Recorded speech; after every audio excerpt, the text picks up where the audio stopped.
Good morning and welcome back as we resume the breakfast show. Now we're going to be talking about something quite interesting, which is the Brotherhood. Now we've already delved deep into their history, but it is interesting to note the influence and the different facades they give off, one to the west and one when they actually do implement their policies here in the Arab and Northern African world, and their influence through Sayyid Qutb. And to further understand the person who's going to help us further understand, Dr. Isamil, the historian and researcher. Thank you very much for being with us. Good morning, sir. We had discussions before about the Brotherhood specifically, and how such extremist and militant groups would emerge from the school of thought of the Brotherhood and other similar movements. What can you tell us about? What can you tell us more about the Brotherhood? And I would like just to determine something very important. If we can divide the history of the Brotherhood in two main periods, we can say that we have two main periods of that time. The first one, if we can call it as a reforming period. Okay, at that time when Hassan al-Banna started and he called for reforming Islam and to be back to principles of Islam as it is mentioned in Quran and Sunnah, that is great. Okay. But also we have lots of bad things that happened also during that time from his appearance, from the beginning of this group in 1928 till the assassination of Hassan al-Banna in 1949, and they started to have what we call it as a secret organization. The secret organization, it was determined and fixed to make assassination. So also in figure they say that we are preaching group, we are preaching the people, we call the people to the way of Allah. Okay, but on the other side they have a secret organization that they killed Nukrashi Basha and Kazandar, the judge who was also charged of their cases. So that a figure. But the second part, that is which is more dangerous, with the appearance of Sayyid Qutb nearly 1950. It is a kind of perplexed man. This is the radical time or the radical period of them. This is no preaching on that time. Just to talk about militia. At that time they became as militia and the followers of fighters as they call themselves, this in order to protect the real Muslims. Because for them, at the belief of Qutb, as it's mentioned on his famous book Ma'alim fi Tariq, or The Signs on the Road, where he said that the societies where we live in our time, the Muslim societies, they are Jahili societies, and they are societies, or they look like the societies of pre-Islam. It's before Islam, like the pagans of Mecca, that they worshipped the idols, the statues and everything.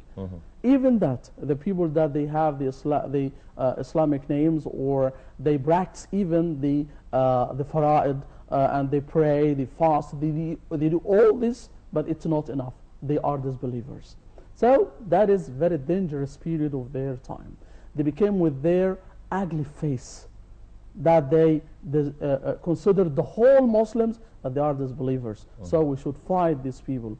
All the regime, political regimes in all Islamic countries, they are disbelieving regimes. So we should fight them.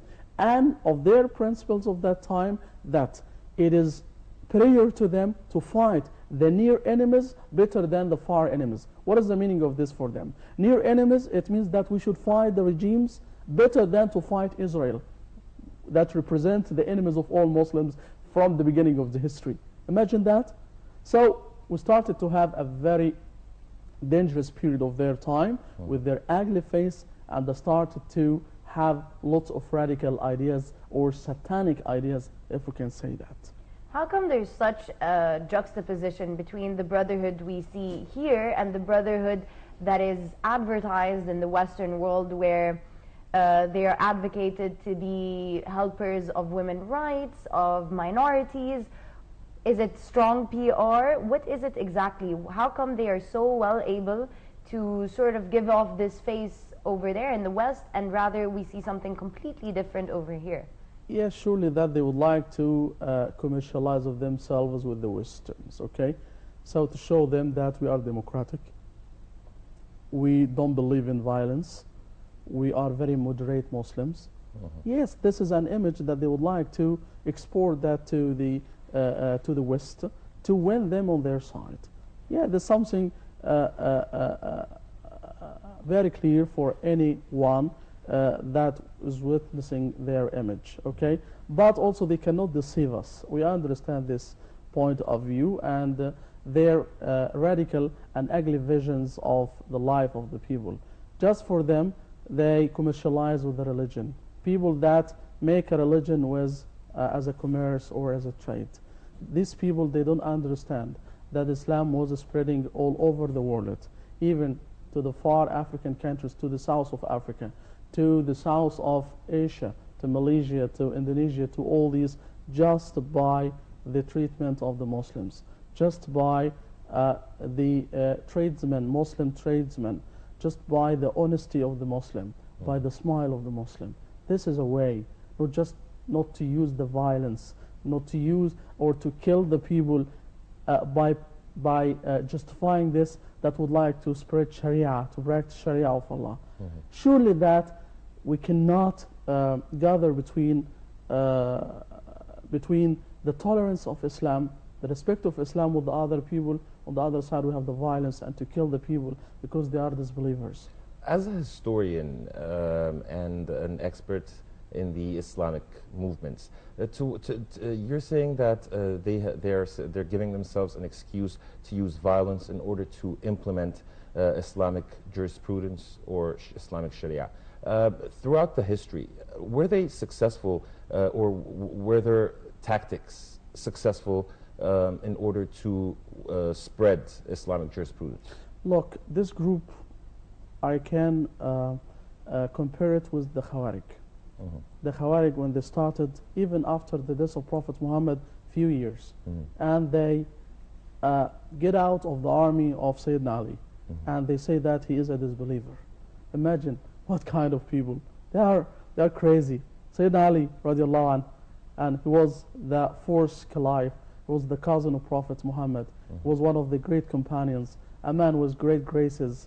So we cannot deny he is also the husband of his daughter Fatima, and all the descendants of Ali, they are of Al-Bayt. But these silly people, these crazy people, they call that Ali, he is a disbeliever. So I think when we compare this with such a man like and what he said about ourselves, about us, okay, so we can understand the radical beliefs or radical vision of some people like that. For them, they said that across their history, we have mihna, could be a mihna for them, okay? Like the mihna that happened after the assassination of Hassan al-Banna in 1949, that they were arrested and they were banned as a group and then became more stronger and all this. So for them, after every mihna, they became more stronger. But this time is different. This is the end of brotherhood. There is no way. And I said it every time. So why do you think so? Yes, if there is a channel like Al Jazeera, we don't hear about these people. It is just their voice. Okay, if not so, we don't hear about them. It's over for that, because they don't have now a popular background, don't have a support of the people. Because every time whether they were a mihna or a sedition for them or whatever, so the people, they support them, they are good people, they call for Allah, and they are preachers and all this. They have a support of people for a different way. But now there is no support of people. People, they saw their violence and their bad practice on the ground. So they have no support of the people now. So they suffer a great suffer. And for myself, that group is over in the history. So it is a different time, and I would like to ensure to any person that he thinks that these people, they could come again to the scene. It's over now, okay? Because by their silliness and their craziness, these people, they consider that they have the absolute right. We are right people, we are righteous. It is the group that Prophet Muhammad, he told that my nation will be divided into more 70 groups. All of them, they will be in hellfire except one group. This is the brotherhood. This according to their belief. They have every time the absolute right, and it's not good